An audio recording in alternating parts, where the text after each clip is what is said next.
Prior to joining V-Mobile, nagtatrabaho po ako sa US. For 8 years, year 2000 hanggang 2008, doon kami nagtatrabaho. Pagkatapos, almost 2 years ago, my wife and I decided na mag-aral ng nursing dito sa Philippines. November 2009, a friend of mine called me. And he told me na mayroon pong magandang opportunity.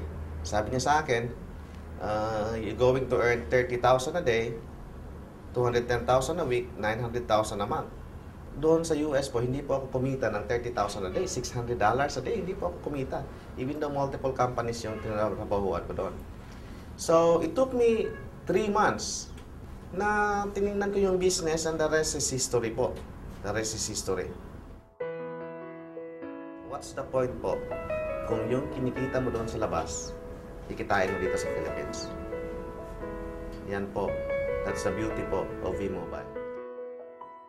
For example, you're going to ask advice doon po sa mga taong kumita sa business.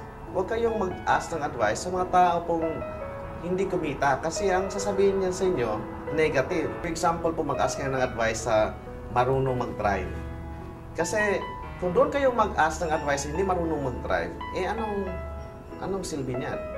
So for example, dito sa V-Mobile, dapat po doon kayong mag-ask ng advice sa mga successful people. Yan po yung advice ko. Stay focused on the business, then learn the business po. Play the game, win the game. Salamat kayo sa V-Mobile. Daghan kayo og mga tao nga na-change, especially dito sa South, sa Mindanao, because of V-Mobile.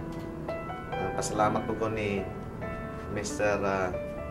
Esmael Benco for not giving up his vision sa Load Extreme.